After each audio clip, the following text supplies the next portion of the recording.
Décret portant nomination de hauts fonctionnaires au ministère du Plan et du Développement économique.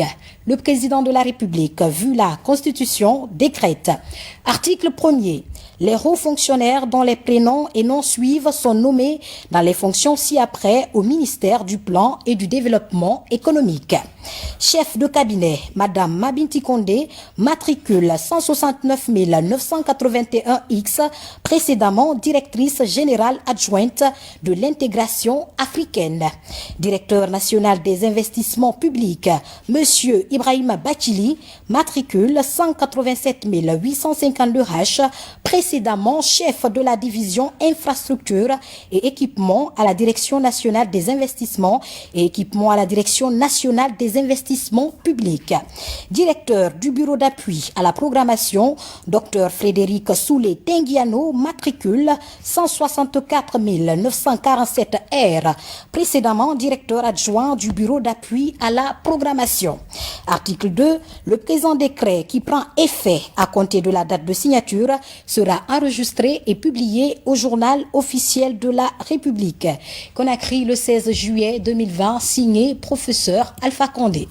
Je vous le disais, après 3 années passées en Guinée, l'ambassadeur des Émirats Arabes Unis a fait ses adieux ce jeudi au président de la République, professeur Alpha Condé. Durant son séjour, Ahmed Nasser Rahim Mohamed a œuvré pour le raffermissement des liens d'amitié et de fraternité entre nos deux pays. Sanassi Keita pour le film de cette séparation.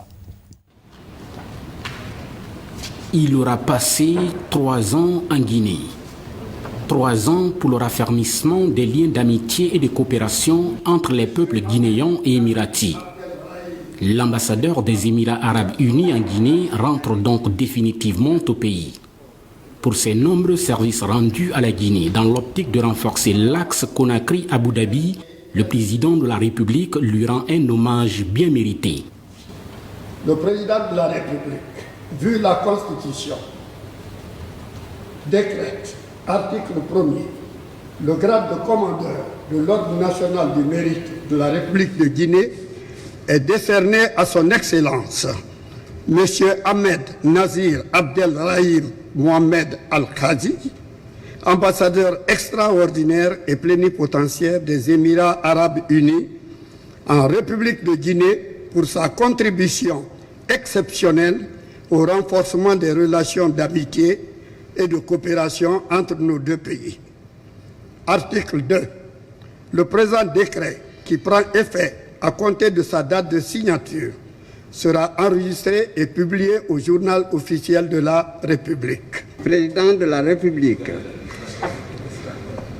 grand maître des ordres nationaux et en vertu des pouvoirs qui nous sont conférés, nous vous faisons commandeur de l'Ordre national du mérite de la République de Guinée.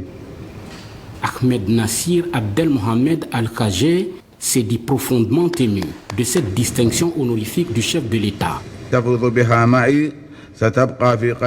Excellence, Monsieur le Président de la République, Mesdames et Messieurs, les Émirats Arabes Unis attachent une grande importance au développement des relations Émirats-Guinée et entendent travailler de ce concert avec la République de Guinée pour saisir les opportunités offertes par la mise en œuvre des acquis de la Commission mixte Émirats-Guinée au mois de mars 2018 pour valoriser pleinement les atouts des relations bilatérales qui existent entre les deux pays et la complémentarité économique.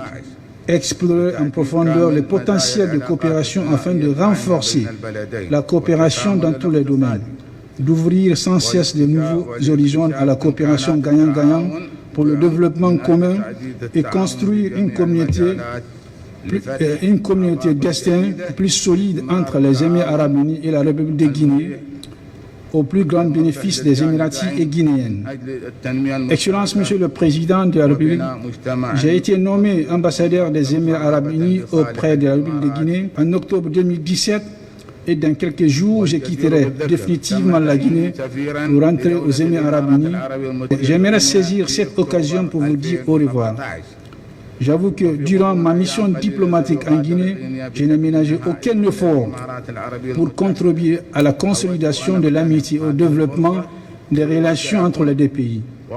Pour terminer, je voudrais transmettre à son Excellence, Monsieur le Président de la République, les salutations de son Altesse Cheikh Khalifa bin Zayed Al Nahyan, Président des Émirats Arabes Unis, de son Altesse Cheikh Mohammed bin Rachid Al Maktoum, Vice-président et Premier ministre des Émirats Arabes Unis, souverain de Dubaï, et de son Altesse Cheikh Mohammed bin Zayed Al Nahyan, prince héritier d'Abu Dhabi et commandant suprême des forces armées des Émirats Arabes Unis, tout en souhaitant à votre Excellence une bonne santé, le bonheur, ainsi que la République de Guinée, pour la sécurité, la stabilité et son peuple plus de progrès et la prospérité.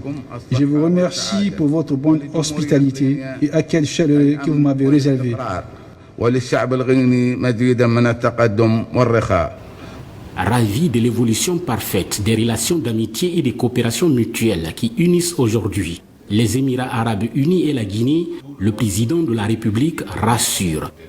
Si j'ai eu à rencontrer le Premier ministre de Dubaï, mais c'est surtout avec mon frère, mon Ben Zayed d'Abu Dhabi, que vraiment nos relations sont développées parce qu'il m'a dit que lui au moins c'est la même famille, il me considère comme son frère.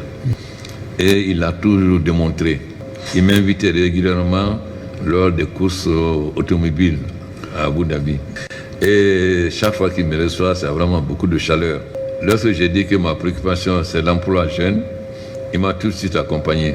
Mais bien avant ça, il s'est préoccupé de la protection de nos côtes face à la pêche clandestine. Il nous a envoyé des vedettes et un avion de surveillance. Il nous a fourni aussi des équipements pour nos militaires, pour les communications. Donc le prince a été toujours disponible. Plus d'1 milliard qu'il va investir à Sangaredi. Il a toujours dit que les projets qui intéressent la Guinée, les prêts à nous accompagner. Dernièrement, nous avons conversé et pour la maladie, il a dit tout ce qui va nous accompagner. Et pourtant, comme lui-même il m'avait dit, il nous a envoyé du matériel pour le coronavirus. Et j'avais demandé un hôpital militaire. Il a dit qu'Abu Dhabi n'en disposait pas. Mais il y a 3 jours, il a téléphoné pour dire qu'il a trouvé l'hôpital militaire pour 200 lits. Donc il nous a envoyé les spécificités afin qu'on trouve un terrain où on va installer ce temps militaire. Donc vraiment, je lui souhaite très bon succès dans ses futures fonctions et je suis sûr qu'il continuera toujours à défendre les intérêts de la Guinée. Je demande de présenter mes amitiés et mes respects à tous. Mais nous prions Dieu que cette maladie qui nous fatigue tant, la Guinée et les Émirats, que Dieu nous débarrasse très rapidement de cette maladie. Et cette maladie a porté de graves préjudices à nos économies, parce que perdre 71% des revenus, c'est extrêmement grave pour un pays. Et à cause de cette maladie, aucun des pays musulmans ne pourra faire le président de la Mecque cette année. C'est pourquoi nous devons tout faire pour vaincre cette maladie. Donc je vous souhaite bon retour, bonne santé et longue vie. Et j'espère que nous aurons l'occasion de nous revoir un autre jour. Toutes mes amitiés à votre famille et bonne chance pour l'avenir. Après avoir souhaité donc bon vent à ces diplomates qui a su pendant 3 ans donner un nouveau souffle aux relations d'amitié et de coopération entre les deux pays, le président Alpha Condé a davantage martelé sa volonté de faire en sorte que l'axe Conakry-Abu Dhabi soit un véritable modèle de coopération bâti sur le respect mutuel. Mesdames et messieurs, avant de poursuivre ce journal, ces décrets qui viennent de nous parvenir. Décret portant nomination d'un haut cadre à la présidence de la République. Le président de la République, vu la Constitution, décrète. Article 1er. Monsieur Ibrahima Konaté, administrateur civil en service au cabinet de la présidence de la République, est nommé conseiller chargé de mission à la présidence de la République. Article 2. Le présent décret qui prend effet à compter de la date de signature sera enregistré et publié au journal officiel de la République. Conakry le 16 juillet 2020, signé professeur Alpha Condé. Décret portant nomination des membres du comité de politique monétaire de la Banque centrale de la République de Guinée. Le président de la République, vu la Constitution, décrète. Article 1er. Les personnes dont les prénoms et noms suivent sont nommées membres du comité de politique monétaire de la Banque centrale de la République de Guinée. Monsieur Louseninabe, gouverneur, président. Monsieur Kerno Madjusso, premier vice-gouverneur, membre. M. Baïdi Haribo, second vice-gouverneur, membre. M. Sekou Falil Doumbouya, ingénieur statisticien économiste, membre. M. Mamadou Baïlo Baldé, ingénieur statisticien économiste, membre. M. Lansine Kondé, macroéconomiste, membre. M. Aboubakar Kaba, ingénieur statisticien économiste, membre. Article 2. Le présent décret qui prend effet à compter de sa date de signature sera enregistré et publié au journal officiel de la République. Conakry le 16 juillet 2020, signé professeur Alpha Condé. Hier, dans son adresse à la nation, le professeur Alpha Condé a reconduit l'état d'urgence sanitaire, un discours assorti de mesures additives dans la réouverture de l'aéroport de Conakry. Cependant, le chef de l'État a insisté sur la poursuite des mesures barrières qui ont déjà produit des résultats satisfaisants. Décryptage de ce discours avec Alia Kamara. J'aborde cet exercice avec gravité, mais avec l'espoir que nous viendrons rapidement à bout de cette grave maladie. J'exprime mes sincères remerciements au peuple de Guinée pour ses efforts contenus dans la riposte contre le Covid-19, son adhésion à la stratégie du gouvernement dans la lutte contre cette pandémie nous permet d'envisager l'avenir avec optimisme. Les premiers mots du chef de l'État sont des mots d'espoir. La Guinée a consenti beaucoup de sacrifices dans la lutte contre le coronavirus. Des sacrifices qui ont produit des résultats probants dont le président Alpha Condé se réjouit. Le chemin est encore parsemé de défis, mais le bout du tunnel n'est plus très loin. Il suffit juste de continuer à suivre les mesures sanitaires édictées pour rompre la chaîne de propagation. Déjà, quelques résultats concrets sont produits grâce aux dispositions drastiques annoncées au lendemain de la déclaration de la pandémie en Guinée. Dès les premières heures de l'apparition du coronavirus dans notre pays, j'ai instruit le gouvernement pour que la gestion de cette crise soit sa priorité. Ceci a favorisé une meilleure coordination et une plus grande efficacité de l'action gouvernementale dans la riposte à la pandémie. Notre stratégie a toujours consisté à moduler subtilement les mesures sanitaires, sociales et économiques afin qu'elles répondent efficacement à la gravité de la situation sans trop nuire aux conditions de vie des populations. C'est ainsi que dès les premières heures, j'ai déclaré l'état d'urgence dans notre pays et fait prendre des mesures spécifiques dans le but de contenir la propagation du virus. Les premiers résultats ont permis d'adopter une conduite à tenir. Le chef de l'État, qui suit de près la progression de la situation sanitaire, décide d'ajuster certaines mesures comme la réouverture partielle des écoles, mais aussi des lieux de culte dans des zones non affectées par la pandémie. Autant les sacrifices déjà consentis sont immenses, autant il est nécessaire de garder le cap pour vaincre la maladie. Je constate avec regret et amertume le relâchement par endroits des mesures barrières et notamment le non-respect du port du masque en public et à la maison, la violation des décisions visant à limiter le rassemblement des personnes, ainsi que les déplacements intempestifs de Conakry vers l'intérieur du pays. Ces pratiques non citoyennes ont eu pour conséquence l'apparition de nouveaux cas dans certaines villes de notre pays, jusque-là épargnées. Je me laisse d'abord aux imams. Cette année, aucun pays musulman n'a pu effectuer le pèlerinage. À vous tous Guinéens, je dois rappeler que même pendant la crise d'Ebola, Air France, Royal Air Maroc et Bruxelles Airlines avaient maintenu leur vol. Avec cette pandémie, toutes les compagnies aériennes ont arrêté leur vol commercial. Nous devons donc prendre cette maladie très au sérieux.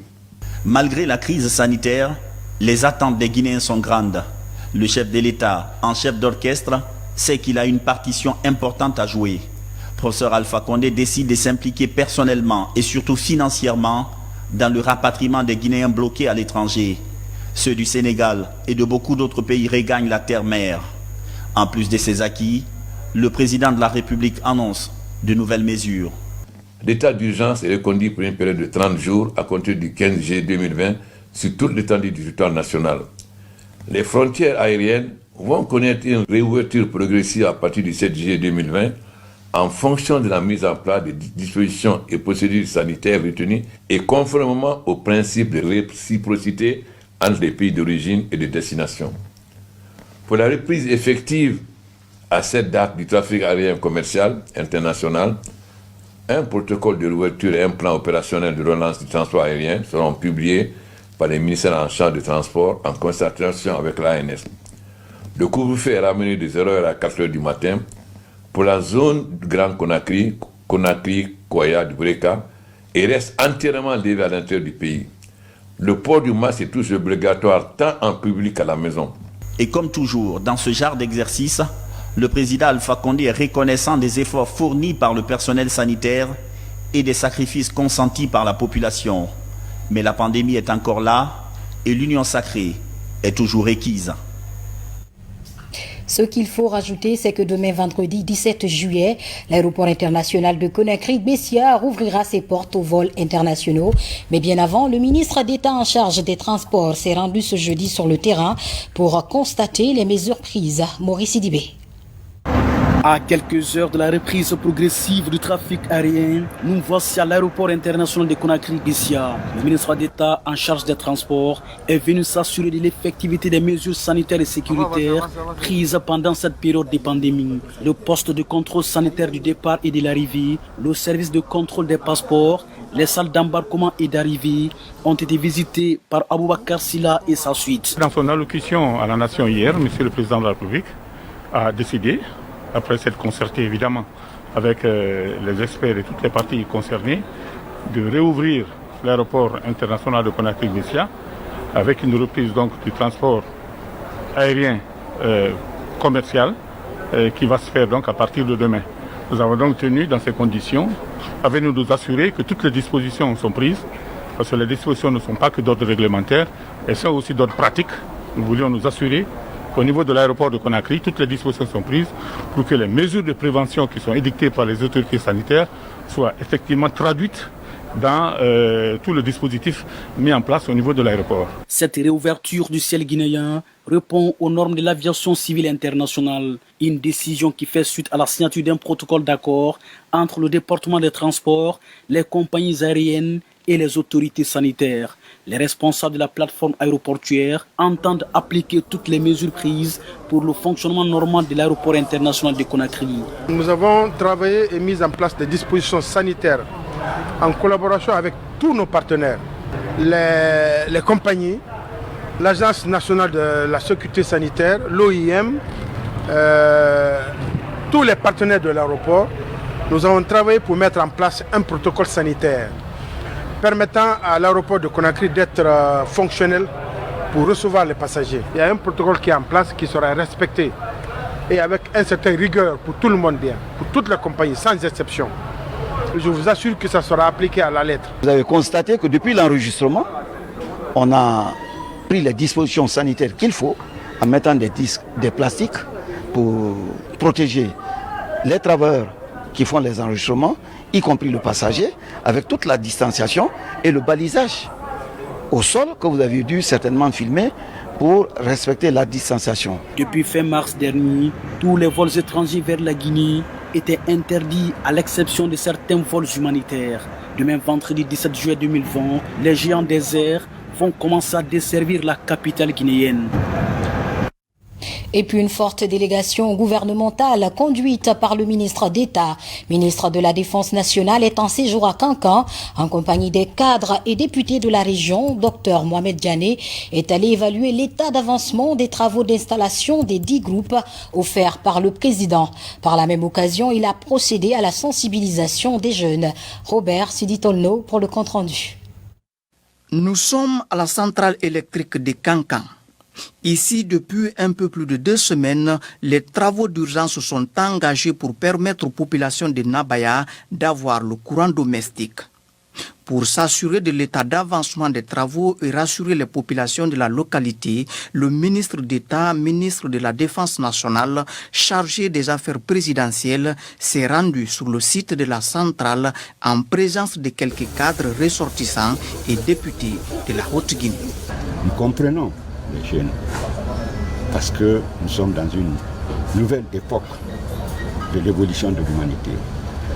Aujourd'hui, avec l'autoroute de l'information, avec les réseaux sociaux, le courant est devenu indispensable. Et tous les jeunes aujourd'hui sont branchés sur les réseaux sociaux pour s'informer, pour s'éduquer. Donc, les jeunes ont raison de demander. Mais le président de la République a entendu leur appel. Et il mettra tout en œuvre pour que Kankan soit satisfait. Sur le terrain, une équipe d'ingénieurs travaille d'arrache-pied pour installer les 10 groupes électrogènes offerts par le chef de l'État, professeur Alpha Condé. Elle rassure boucler les travaux dans un bref délai. On a déjà fini l'installation des 8 premiers groupes. On a déjà fini 2 groupes sur 4. Les 2 autres sont en voie de finir. Si tout va bien, d'ici 2 jours, tous les groupes seront installés. C'est sur une note d'espoir de voir Kankan électrifié dans un court instant, ce pour calmer les ardeurs que la délégation a quitté le site de la centrale thermique de Kankan-Nabaya. Présidentielle prochaine en Guinée, la CENI a entamé ses activités à l'intérieur du pays. Les superviseurs de l'institution électorale sont déjà sur le terrain pour s'assurer de la mise en place des CAERL et le bon déroulement de remobilisation des membres des démembrements. L'étape de Kissidougou, Gekedou et Farana, c'est avec Salimatou Kanté. Nous sommes dans la préfecture de Farana. Cette formation des membres des démembrements a pour objectif de remobiliser les démembrements, les rappeler le rôle et responsabilité à toutes les étapes de l'organisation des élections présidentielles. Leur relation avec le siège de la CENI et les autres parties prenantes du processus électoral. Prennent part à cette formation les membres des bureaux exécutifs et ceux de l'administration des CEPI, CECI et CESPI. La CENI a détaché sur toute l'étendue du territoire des missions dans le but de remobiliser les démembrements, les former. La CENI, cette fois-ci, a décidé de reconduire les membres des démembrements. Cette formation se passe très bien, je le disais tantôt. Ici, nous sommes désormais outillés dans 2 modules. Le premier module, on nous a parlé de la CENI et ses démembrements. Désormais, nous avons comme bréviaire les principes directeurs, à savoir l'indépendance, l'impartialité, l'efficacité, la neutralité, l'intégrité, etc., etc. Même son de cloche dans les préfectures de Kissidougou et Gekedou. Les groupes de travail sont organisés par les formateurs pour mieux assimiler les données. La répartition s'est faite en fonction de 2 salles. Nous avons 66 personnes à former. Et comme vous le savez, avec l'état actuel sanitaire de notre pays, il a fallu respecter les gestes barrières. Nous avons scindé ces 70 en 2. 2 démembrements à Kissidougou et 1 à Gekedou ont été remplacés par suite de mutations. Les missionnaires devront organiser avec le tribunal de la juridiction de leur localité la prestation de serment de ces membres de démembrement remplacés. Et puis pour un bon déroulement de l'élection présidentielle du 18 octobre, la CENI vient de former les membres des démembrements et ceux des commissions administratives d'établissement et de révision des listes électorales. Abdoulaye Diallo et Mamaïsata Kamara pour l'étape de Mamou et Labé. La CENI a bouclé la formation des membres des démembrements et ceux des commissions administratives d'établissement et de révision des listes électorales. 96 formateurs ont été déployés dans les circonscriptions électorales en raison de 2 formateurs par localité. C'est notamment le cas des préfectures de Mamou et Labé. Les membres sont outillés à piloter le processus. On attend à ce que les citoyens, les populations à la base se mobilisent massivement, viennent corriger ces erreurs, viennent celles qui ne sont pas enrôlées se faire enrôler, que les partis politiques se mobilisent, sensibilisent leurs militants, leurs responsables pour que vraiment les gens viennent se faire enrôler dans la paix et dans la quiétude sociale. Dans la circonscription électorale de l'Abbé, 9 membres ont été remplacés pour fait de démission. Les nouveaux entrants ont désormais la même formation que les anciens. Nous avons eu à aborder des thématiques sur la CENI, les activités de démembrement particulièrement. Nous avons eu à aborder les thèmes sur le cadre légal, et les conventions et les lois organiques sur lesquelles on se base pour organiser les élections. Cette fois-ci, quand même, c'est pour une révision exceptionnelle qu'on est en train de former les démembrements. Donc on a pris au niveau des CESPI et de la CECI tous les démembrements qui sont là en train pour être formés au processus. Les membres des démembrements et ceux des commissions administratives d'établissement et de révision des listes électorales sont des chevilles ouvrières de l'institution électorale. Ces commissaires s'engagent à conduire les opérations de révision exceptionnelle des listes électorales jusqu'à la proclamation des résultats. Disons qu'à l'image de Mamou et Labbé, les secrétaires généraux des sections du RPG Arc-en-Ciel de la région administrative de Farana ont tenu hier la convention régionale du parti. Objectif, définir de nouvelles stratégies pour affronter la prochaine présidentielle. L'autre chose à savoir est que le professeur Alpha Condé a été désigné comme candidat. Abdoulaye Diallo. Ils sont venus des 4 préfectures qui forment la région administrative de Farana. Ces responsables des sections du Rassemblement du peuple de Guinée et ses alliés viennent transmettre la décision des militants du parti à la base.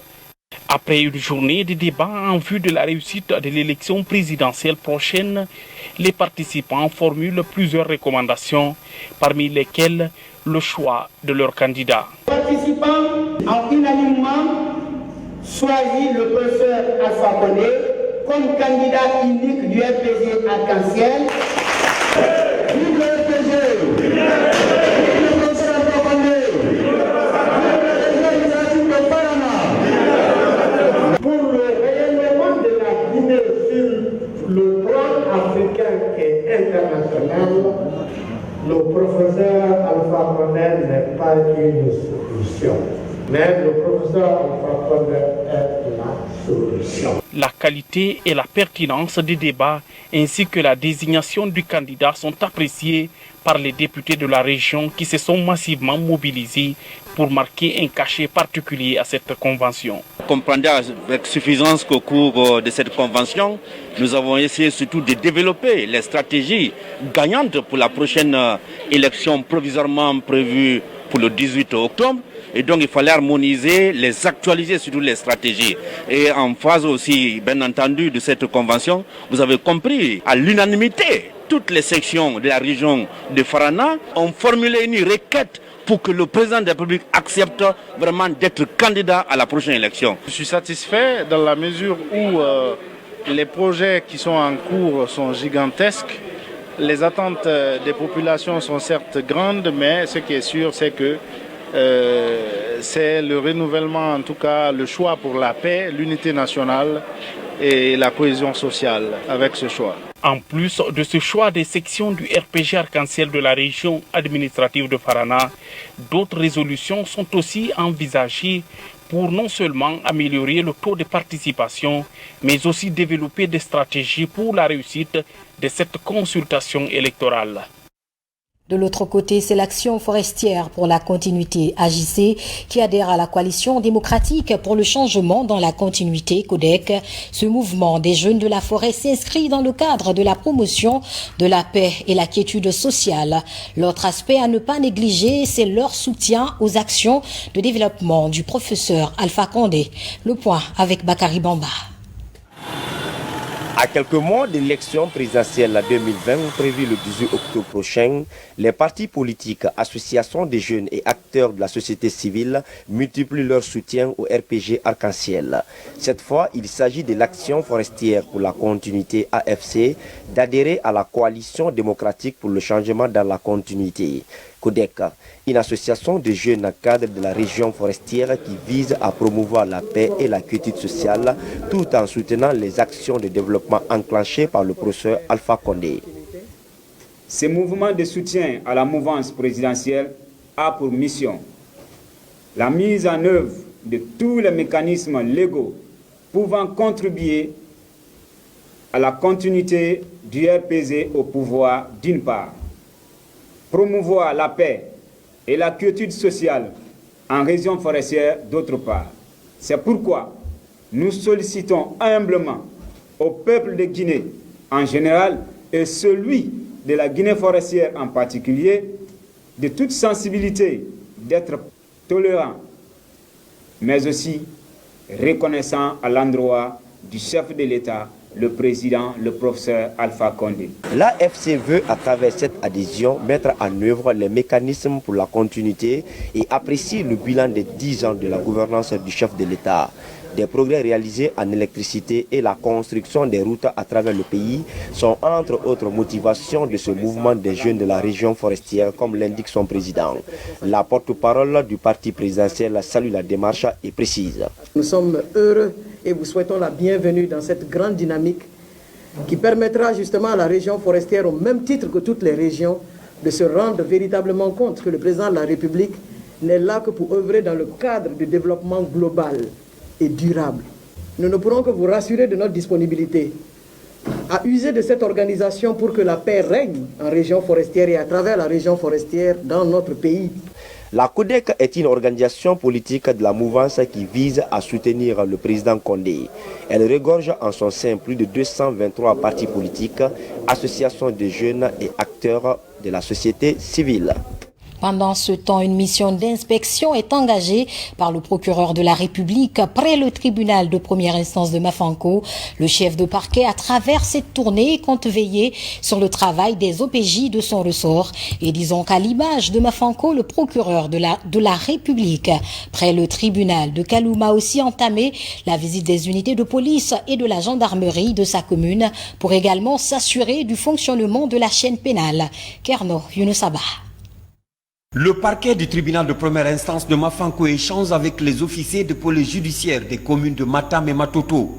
Dans ce ressort judiciaire, il est question d'améliorer la collaboration entre la justice de Mafanko et les officiers de police judiciaire relevant de la juridiction. Dans les unités visitées, le procureur de la République a insisté sur le respect des mesures de garde à vue, toutes choses devant améliorer le respect des procédures. Nous voulons les amener à être promptes, à être respectueux de la procédure, respecter les délais de détention des suspects. C'est ce qui fait qu'on a fait ce déplacement pour voir et leur inviter au respect scrupuleux du code de procédure pénale. Tout comme Mafanko, le procureur de la République près le tribunal de première instance de Kaloum était sur le terrain ce jeudi. La rencontre entre le parquet et les auxiliaires de justice de la commune de Kaloum s'inscrit dans la logique de la dynamisation de la chaîne pénale. Au terme des échanges, les acteurs se sont accordés à promouvoir le respect des droits de l'homme. Des conseils utiles ont été prodigués afin que les officiers de police judiciaire qui ont en charge cette mission prêtent attention à l'application correcte de la loi. Les mesures de garde à vue qui sont rigoureusement contrôlées par le parquet sont définies par le code de procédure pénale. Il y a de 48 heures à la rigueur 72 heures sur la demande de prorogation du tribunal. Notre service a été félicité pour la qualité de ces procédures qui sont transmises au tribunal de Kaloum. Le motif ou l'objectif, c'est créer les conditions d'amélioration des rapports qu'il y a entre le parquet et les différents services de police, notamment les OPJ au niveau de la gendarmerie, les OPJ au niveau de la police. Le contact que nous faisons, que nous avons commencé aujourd'hui, nous permet d'encourager ceux qui sont en train de travailler sérieusement dans le cadre du respect de la procédure et inciter ceux qui ne le font pas à emboîter le pas aux autres pour que la machine ou la chaîne pénale puisse être faite dans les conditions prévues par les lois. Nous nous référons toujours aux dispositions légales, notamment celles contenues dans le code pénal et dans le code de procédure pénale. À travers ce contact, les chefs de parquet de Mafanko et de Kaloum veillent sur le travail des officiers de police judiciaire. Cette phase devra améliorer le fonctionnement de la chaîne pénale et garantir la lutte contre l'impunité. L'actualité, c'est aussi cette session de restitution sur les orientations du Code des collectivités initié en faveur des élus locaux de Kaloum. Ces acteurs des services décentralisés et déconcentrés ont bénéficié d'une formation leur permettant de renforcer leurs capacités. Bernard Tonguino, Saint-Martin, Fancinadouno. Faire du développement local un processus convergent pour l'ensemble des élus locaux, le sujet est d'actualité à la mairie de Kaloum. Membres du conseil communal, acteurs de la société civile et responsables des services déconcentrés échangent sur leurs prérogatives pour mieux booster le développement des collectivités.